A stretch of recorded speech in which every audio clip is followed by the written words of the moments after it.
If this is how you treat the people who built this place, then you don't deserve to own it." Shaquille O'Neal didn't raise his voice. He didn't slam the table or point at anyone across the dining room. Somehow, that made the sentence even heavier. The words settled over the restaurant, like the first crack of thunder before a storm, and within seconds, every conversation disappeared. A waitress froze with 2 glasses of sweet tea balanced on her tray. The cooks behind the open kitchen stopped moving. Even the country music drifting through the speakers suddenly felt too loud. Restaurant manager Derek Collins looked at the giant man in the faded gray hoodie and laughed. To him, the stranger looked more like someone who had just finished unloading a truck than a businessman capable of changing anyone's future. "You don't deserve to own it," Derek said with a smirk. "Buddy, you couldn't afford the silverware in this place." A few uneasy laughs spread through the dining room, but Shaq never reacted. He calmly reached into his pocket, made one short phone call, and quietly said, "I've seen enough. Cancel the $38 million acquisition, effective immediately." Derek rolled his eyes, convinced he had just heard the world's worst bluff. Then his own phone rang. The caller ID showed only one name: Graham Whitmore, the owner of the entire Southern Hearth Restaurant Group. Derek answered confidently, but within seconds, the color drained from his face.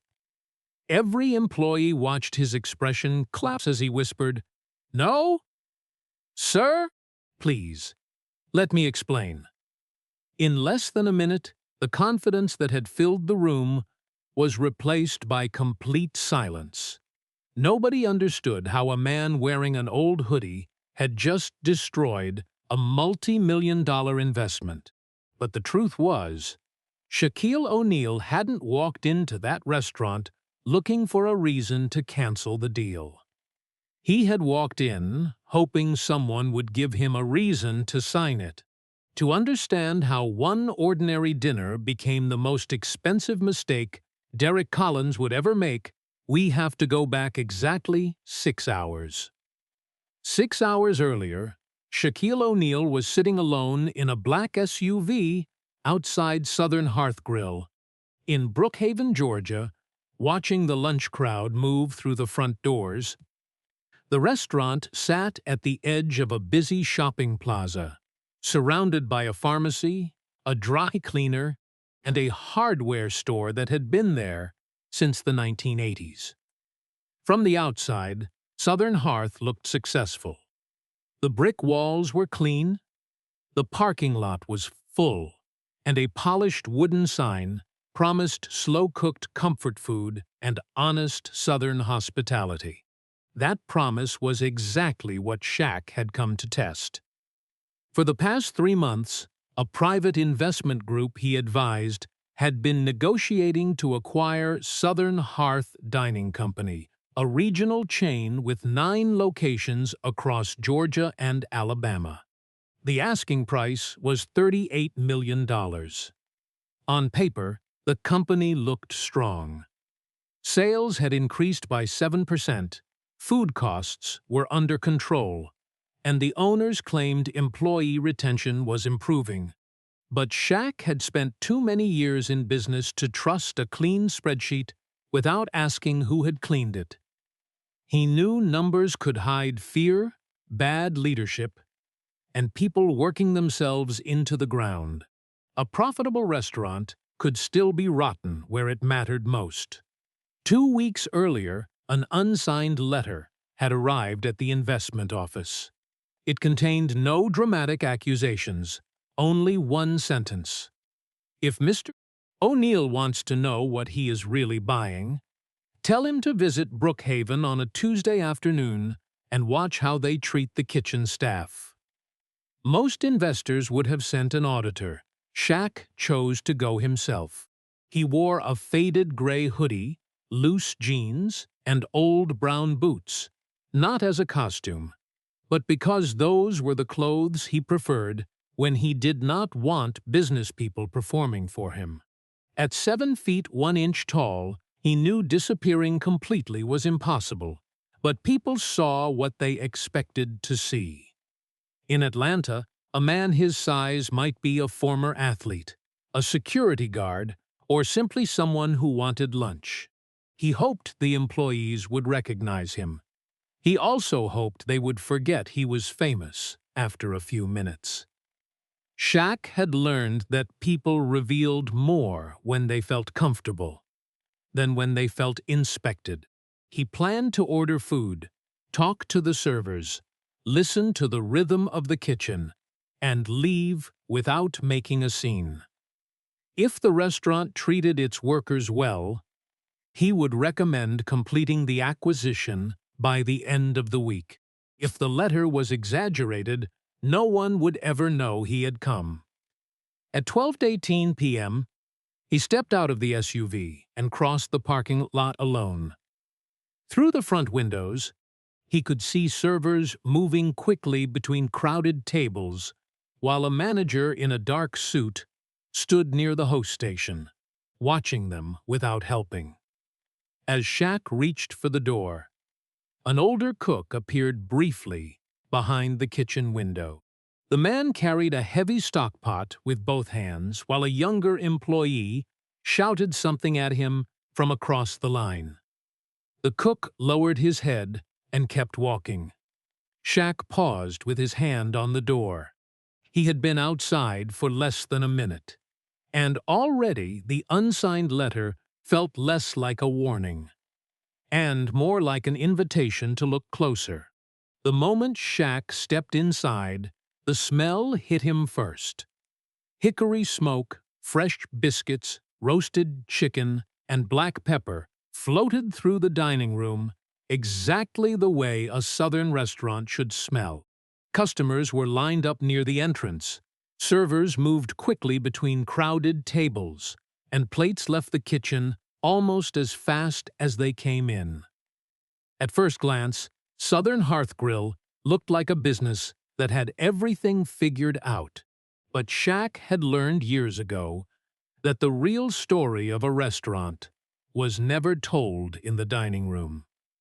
It lived behind the swinging kitchen doors, where nobody was pretending for the customers. A cheerful waitress with a bright smile walked over, carrying a pot of fresh coffee. Her name tag read Emily Carter, and although she welcomed every table with the same warm energy, Shaq noticed something unusual. Every few seconds, her eyes drifted toward the kitchen, as if she were checking on someone. When she came to his table, she smiled politely. "First time here?" she asked. Shaq nodded. "Then you picked a good day," she replied. "The fried chicken's the best thing on the menu." She sounded convincing, but there was a tiredness behind her smile that didn't match her words. As Emily walked away, an older man pushed through the kitchen doors, carrying a heavy stock pot large enough to feed 50 people. His movements were slow but practiced, every step careful, every motion efficient. His white chef's coat had been washed so many times that the fabric had turned almost gray. His name was Marcus Hale, 63 years old, and he had worked in professional kitchens longer than some of the servers had been alive. He never asked anyone to carry his weight, never complained when shifts ran long, and somehow still remembered the favorite meals of customers who came only once a month. The younger cooks respected him. The regular customers adored him. Yet nobody in the restaurant seemed to notice him except when something went wrong. Marcus barely had time to set the stock pot down before Derek Collins appeared beside him. "You're behind again." Derek snapped loudly enough for several employees to hear. Marcus glanced at the clock above the prep station. Lunch service had only begun 20 minutes earlier. "The chicken needs another 5 minutes," he answered calmly. "If I pull it now, it'll be dry." Derek didn't even look at the food. "I didn't ask for excuses," he said. "I asked you to move faster." Marcus lowered his eyes and quietly returned to work without saying another word. Shaq watched the exchange while pretending to study the menu. He had owned enough businesses to recognize the difference between accountability and humiliation. Derek wasn't trying to solve a problem. He was making sure everyone knew who had the power. The strange part was that nobody reacted. The line cooks kept chopping vegetables. The dishwashers continued spraying plates. Emily poured coffee for another table as if she had seen the same scene 100 times before. A few minutes later, a young accountant carrying a laptop hurried through the dining room and nearly collided with Derek. "Mr. Collins," he said nervously, "I still can't make the inventory numbers match yesterday's report." Derek's expression hardened instantly. "Then make them match," he replied without lowering his voice. "I don't care how you do it." The accountant, Nathan Brooks, hesitated for only a second before nodding and walking away. His shoulders slumped as though he already knew what Derek was really asking him to do. Emily returned with Shaq's sweet tea and noticed him watching the kitchen. "Marcus cooks almost everything you see coming out of there," she said quietly. "He's the reason people keep coming back." Before Shaq could respond, Derek shouted Marcus's name again from across the room. The entire kitchen fell silent for a heartbeat. Marcus wiped his hands on a towel, took a slow breath, and walked toward the office without asking why. Emily looked down at the table, then whispered so softly, only Shaq could hear, "Every time he gets called into that office, something bad happens." Shaq thanked her, but his attention never left the hallway where Marcus had disappeared. He had planned to spend an hour tasting food and reviewing customer service before making his recommendation to the investment group. Instead, less than 20 minutes after walking through the front door, he found himself wondering whether the unsigned letter had actually understated what was happening inside Southern Hearth Grill. And for the first time that afternoon, he stopped thinking like an investor and started paying attention like a witness. Marcus didn't return for almost 10 minutes. When he finally walked back into the kitchen, nothing about his face suggested what had happened inside Derek Collins's office. Yet everything about the room changed the moment he reappeared. Conversations stopped. A dishwasher glanced at him, then immediately looked away. Emily, who had just picked up another order, searched Marcus's face for an answer, but he simply forced a faint smile and returned to the grill as if the interruption had never happened. Shaq noticed something else. Marcus wasn't cooking the way he had been earlier.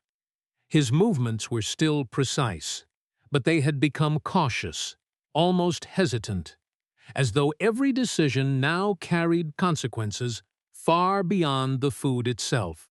Only a few minutes later, Derek walked through the kitchen with the confidence of someone who enjoyed reminding people who was in charge.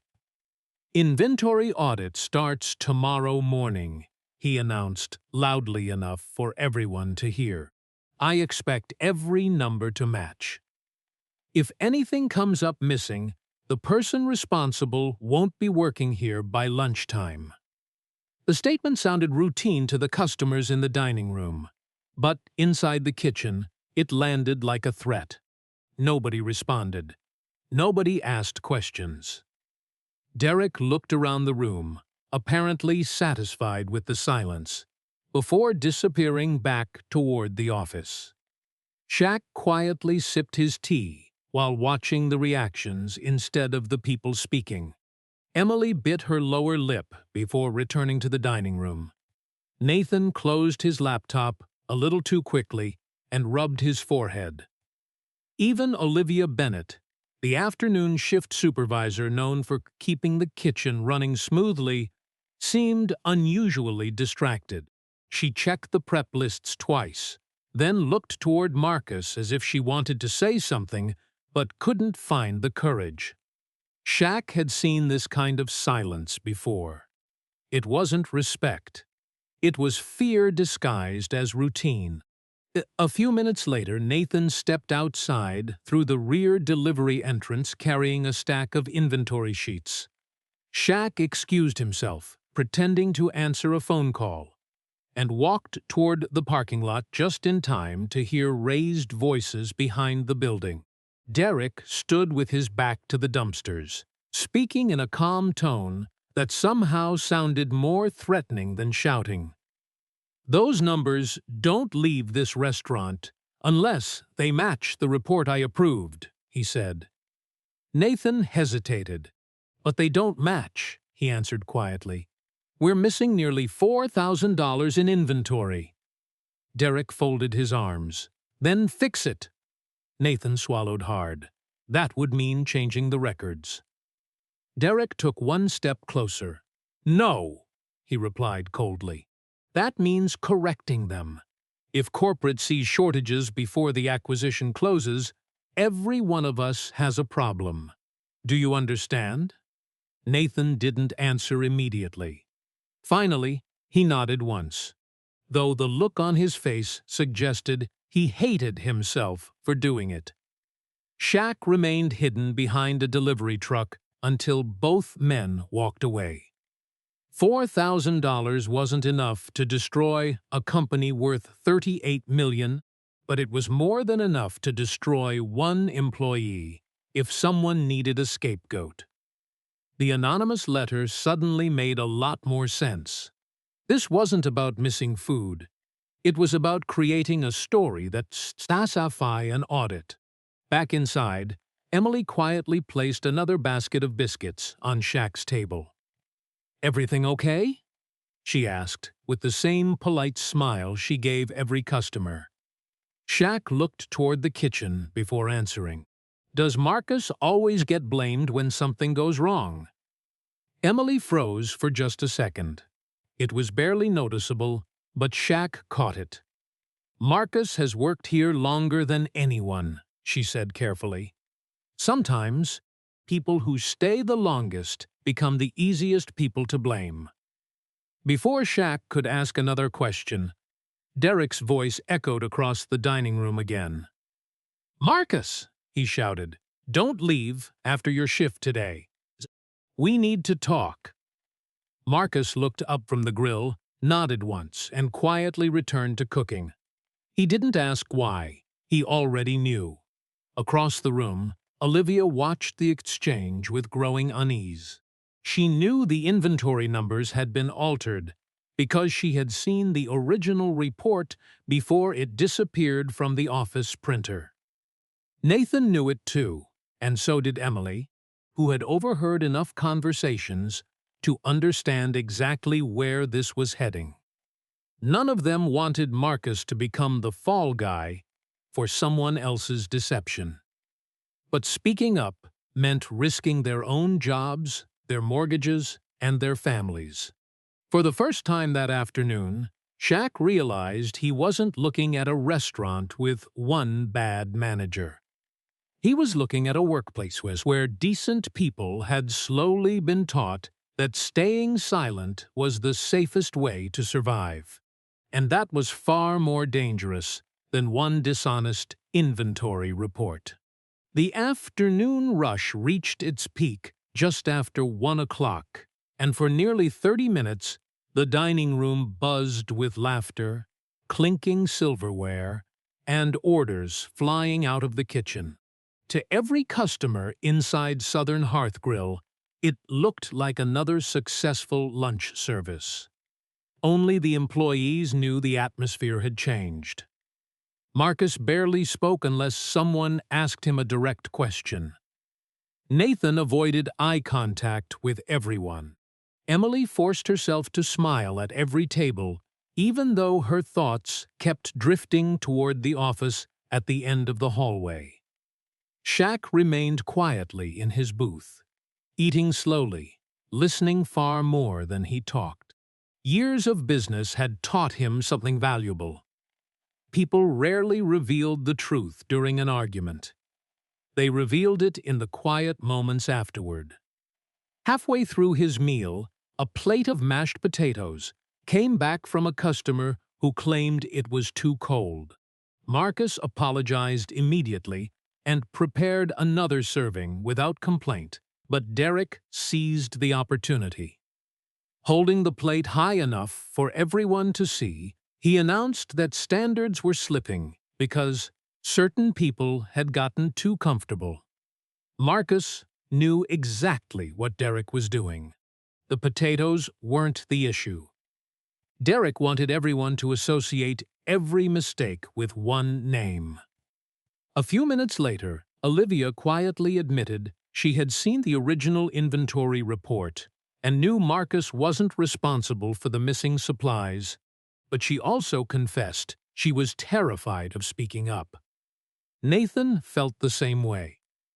Derek had already made it clear that anyone who challenged the official numbers would be risking far more than a disagreement with management. Shaq's attention sharpened when Nathan was called into the office carrying a folder of inventory reports. Through the partially open door, he caught enough of the conversation to understand exactly what was happening. Nathan insisted the numbers were wrong and refused to submit altered records. Derek calmly replied that keeping his job mattered more than keeping the paperwork honest. Minutes later, Nathan walked back into the kitchen looking defeated, whispering a quiet apology as he passed Marcus. Then Derek emerged carrying a sealed manila envelope and placed it directly on Marcus's workstation.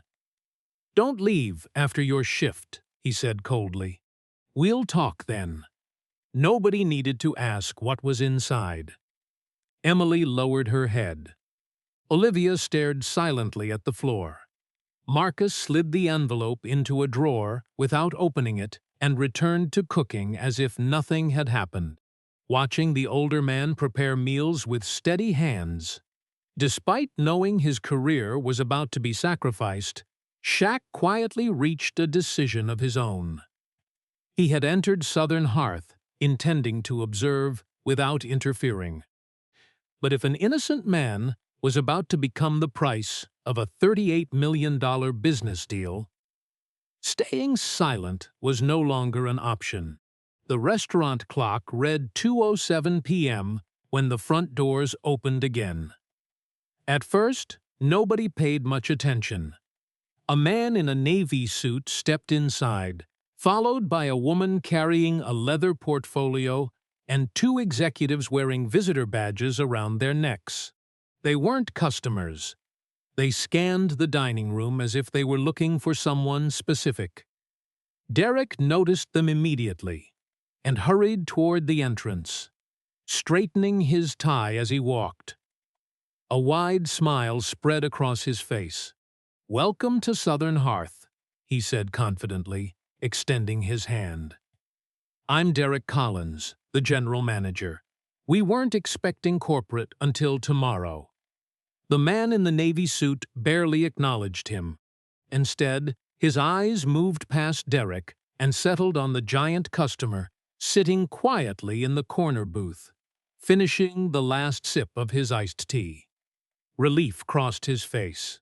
"There you are," he said, as he walked straight across the dining room.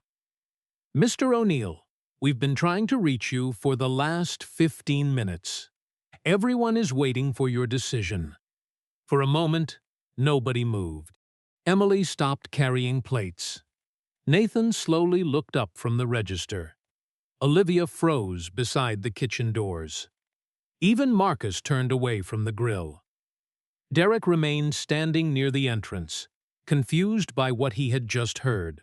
The executive reached Shaq's table and extended his hand. "I'm sorry we're late," he said. The board is ready whenever you are. Mr. Whitmore is on his way because he believes we'll be signing the acquisition agreement today." Shaq stood, towering over everyone in the room, and calmly shook the man's hand. "There won't be any signing," he replied. "I've already made my decision." Derek felt his stomach tighten. The stranger in the faded hoodie wasn't pretending. He wasn't bluffing. He was the investor everyone had been preparing for. The man whose recommendation would determine whether the $38 million acquisition moved forward. Suddenly, every sarcastic comment Derek had made over the last 2 hours replayed in his head. Just then, the front doors opened once more. Graham Whitmore, founder and owner of Southern Hearth Dining Company, hurried inside, looking more nervous than anyone had ever seen him. He walked directly toward Shaq, ignoring Derek completely. "Shaq," he said, slightly out of breath, "if there's been some misunderstanding, I'd appreciate the chance to fix it before you make this official." Shaq looked around the restaurant instead of answering immediately. His eyes rested on Emily, who still looked stunned. Then on Nathan, who held the inventory folder like it was evidence in a courtroom. Finally, they settled on Marcus, who had quietly returned to the grill because customers were still waiting for their meals. "There isn't a misunderstanding," Shaq said, calmly.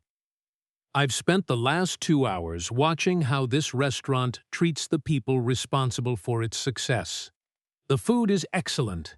The customers are happy. But the leadership—" He paused long enough for every employee to hear the next sentence. "Is failing the people who built this place." Derek finally found his voice. "Mr. O'Neal, with all due respect, you've only seen a small part of today's operations." Shaq turned toward him without raising his voice. "You're right," he answered. "I only saw one afternoon. But in one afternoon I watched you humiliate your most experienced cook, pressure your accountant to alter financial records, threaten employees into silence, and prepare to blame one honest man for mistakes he didn't make." The dining room became so quiet that the sound of the kitchen exhaust fans seemed deafening. Graham Whitmore slowly turned toward Derek. "Tell me he's wrong," he said. Derek opened his mouth, but before he could answer, Nathan stepped forward holding the inventory folder. Emily followed him. Then Olivia quietly walked out from the kitchen. For the first time all day, they weren't looking at Derek for permission. They were looking at each other. And Shaq realized the moment he had been waiting for had finally arrived. The truth no longer needed an investor to speak for it. It was about to come from the people who had been forced to live with it every single day. Nathan was the first to move. His hands were shaking so badly that several papers slipped from the inventory folder before he reached Graham Whitmore. Instead of picking them up immediately, he took a deep breath and said something nobody expected to hear. "Mr. Whitmore, these aren't the original inventory reports. Derek ordered me to change the numbers 3 different times this month." The room fell silent again. Nathan bent down, gathered the pages, and handed over another set from the bottom of the folder. "These are the originals.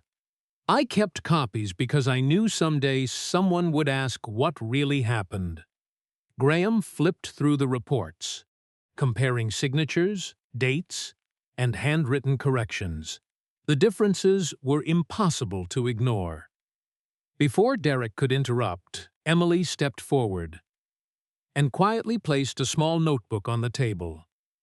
She had spent months writing down incidents after every shift, employees sent home without explanation, food deliveries blamed on the wrong people, and conversations she happened to overhear while serving nearby tables.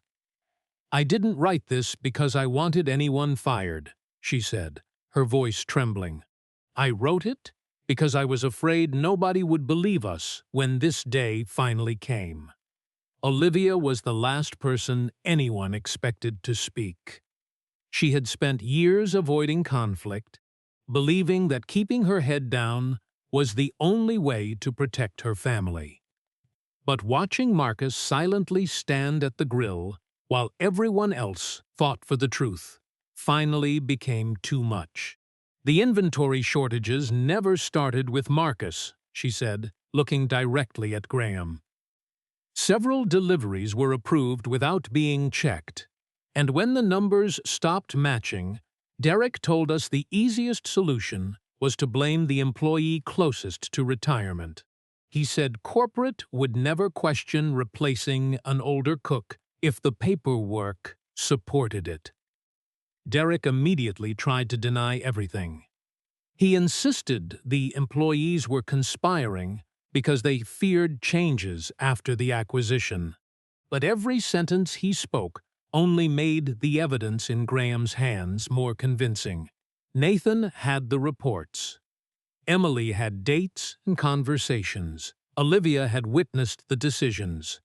Together, their stories fit perfectly. For several long seconds, Graham Whitmore said nothing. He simply closed the folder and looked across the kitchen toward Marcus, who had remained exactly where he had been all afternoon. Even now, with his own future hanging in the balance, Marcus was carefully plating another order because customers were still waiting to eat. Graham slowly walked over to him. "Marcus," he said quietly, "is any of this true?" Marcus looked down at the plate in his hands before answering. "Most of it," he replied. "I didn't say anything because I thought protecting the restaurant mattered more than protecting myself. I kept believing things would get better." Graham closed his eyes for a brief moment, the weight of those words settling heavily on him.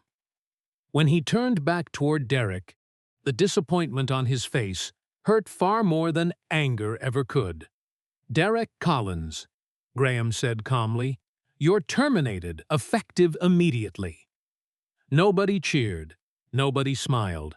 Derek stood frozen, staring at the people he had spent months intimidating. For the first time, he realized none of them looked afraid anymore. Security from the shopping center was called to escort him out, while Graham personally apologized to every employee standing in the kitchen. As Derek reached the front door, he stopped and looked back one final time. His voice was quieter than anyone had ever heard it. "I thought protecting the deal was protecting the company," he admitted. "Somewhere along the way, I forgot the company was its people." Shaquille O'Neal nodded once, but said nothing. Derek's punishment wasn't losing a $38 million investment. It was realizing that his ambition had cost him the respect of every person who had worked beside him. And for a man who had spent years chasing power, that was the loss that would stay with him the longest. 6 months later, the parking lot outside Southern Hearth Grill looked completely different. Cars filled every space before noon, customers regularly waited outside for a table. And local newspapers had begun calling it one of the best family restaurants in the Atlanta area. The biggest surprise wasn't the increase in business. It was what had changed behind the kitchen doors. Marcus Hale no longer stood alone over the grill. His white chef's coat had been replaced with one embroidered with the words, "Kitchen Mentor," and every new cook hired by the restaurant spent their first 2 weeks working beside him. Emily had been promoted to dining room manager, where her kindness shaped the culture she had once been afraid to defend.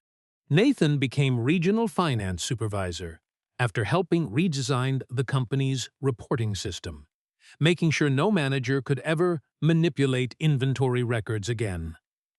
Olivia accepted a leadership role as operations manager, determined to prove that good leadership wasn't about fear.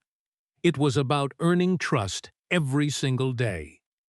Shaquille O'Neal never bought the entire Southern Hearth chain. Instead, he invested only in the Brookhaven location, insisting it become the model for what the company could be if people mattered more than profits. He also funded a culinary scholarship in Marcus's name for young cooks who couldn't afford professional training, quietly asking that his own name appear nowhere on the program. Most customers never knew who had saved the restaurant. They simply noticed the warmer smiles, the better atmosphere, and the feeling that everyone working there genuinely wanted to be there. One quiet Tuesday afternoon, almost exactly 6 months after his first visit, Shaq returned wearing another old hoodie and the same worn boots. He ordered the fried chicken, sat in the same corner booth, and watched Marcus laughing with two young apprentices as they prepared lunch together. Nobody recognized him this time, and that was exactly how he wanted it. After finishing his meal, he left a generous tip beneath the receipt, nodded once toward the busy kitchen, and walked back into the Georgia sunshine without saying goodbye. Sometimes the greatest investment isn't measured in dollars or buildings.